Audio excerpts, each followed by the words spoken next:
Nama Anindya Karismadani. Saya mengucapkan selamat menunaikan ibadah puasa bagi yang menjalankan dan semoga ibadahnya lancar. Di tengah situasi pandemi seperti ini, kita diharapkan tetap di rumah saja, stay at home, dan jangan lupa tetap menjaga kesehatan meski dalam keadaan berpuasa. Sebelum kita menyimak lebih lanjut tentang video ini, jangan lupa like, share, dan subscribe. Oke, untuk video pertama ini bukan karena iseng atau hanya mengisi kekosongan aja ya, tapi karena adanya tugas yang mengharuskan saya untuk membuat video ini. Tugas mata kuliah dari lakon 2 yang diampu oleh dosen yaitu Bapak Andi Wicaksono SSN MSN dan Ibu Sri Harti SSN MSN. Karena saya masih bisa disebut orang awam karena belum bisa mengenal ragam-ragam lakon atau cerita yang ada di pedalangan. Mari kita belajar bersama. Di sini kita akan lebih berdiskusi.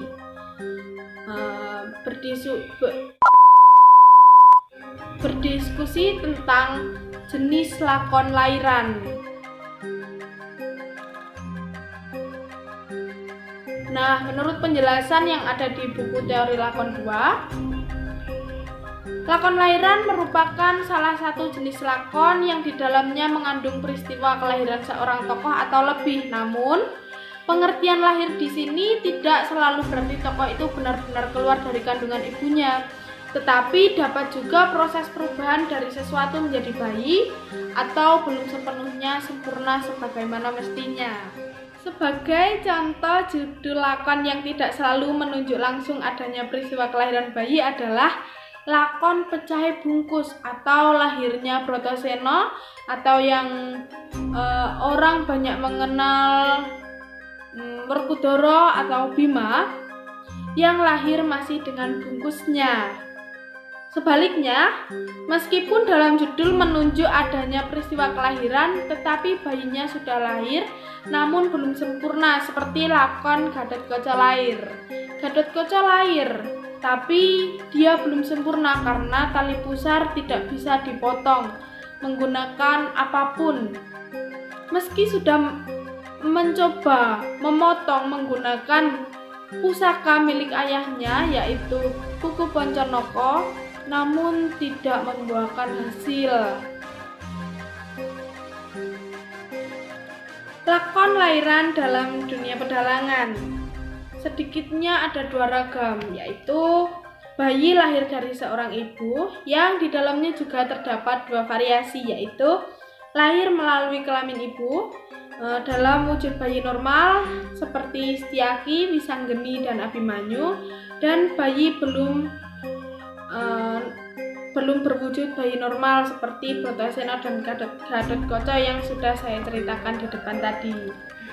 2. Bayi lahir mengalami proses perubahan dari sesuatu benda menjadi seorang bayi, seperti Indrajit dari awan menjadi bayi, Jayajrata dari serpihan kulit bungkus Bratasena menjadi bayi. Ragam yang kedua ini melalui proses pujaan atau permintaan kepada dewa atau memuja kepada dewa agar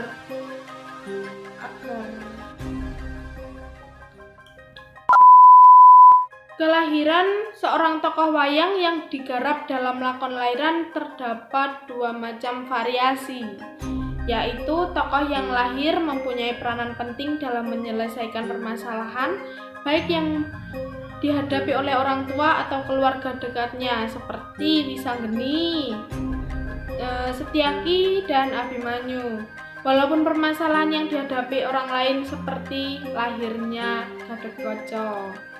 Tokoh yang lahir tidak berperan penting dalam penyelesaian masalah, tetapi justru kehadirannya akan banyak membawa petaka atau masalah yang ada di kemudian hari, seperti lahirnya Kongso dan lahirnya Dasamuka.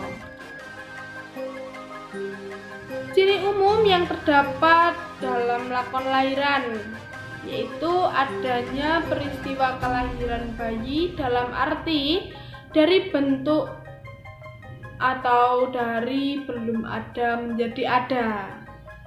Tokoh yang lahir pada umumnya ikut berperan dalam menyelesaikan masalah atau di hari kemudian banyak menimbulkan masalah seperti Kongso dan Dasamuka tadi ya.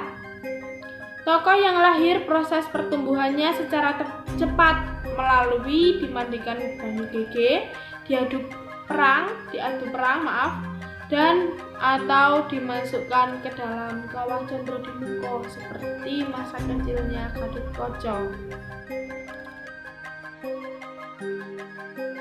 Terdapat beberapa fungsi lakon lairan dalam masyarakat. Salah satunya fungsi lakon lairan sebagai sarana upacara. Di suku Jawa masih terdapat beberapa upacara yang harus dilaksanakan atau diselenggarakan oleh masyarakat yang ada di suku Jawa. Seperti upacara mitoni, upacara selapanan bayi, upacara sepasaran bayi, hingga berdirinya sebuah rumah, sebuah gedung, dan lain-lain. Kepercayaan demikian bermaksud agar yang diupacarai mendapat keselamatan dengan mempertunjukkan wayang kulit dan membawakan lakon kelahiran. Lakon kelahiran yang disajikan dalam beberapa rangkaian upacara biasanya dipilih lahirnya tokoh yang perilaku, sikap, dan tindakannya menurut pandangan Jawa pantas menjadi tauladan. Sifat-sifat lahiriah bukan merupakan harapan utama. Yang lebih penting adalah aspek kejiwaan. Lakon lairan selain mempunyai fungsi-fungsi tersebut di atas, seperti halnya seni pertunjukan pada umumnya,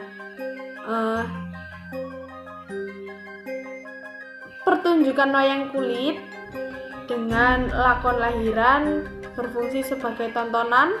Menampilkan lakon lahiran ini tidak semata-mata untuk ditonton, tetapi sebagai sarana cegah lek. Nah, itulah beberapa penjelasan tentang lakon lahiran yang ada di ragam cerita atau lakon yang ada di dalam. Terima kasih atas waktunya dan sampai jumpa.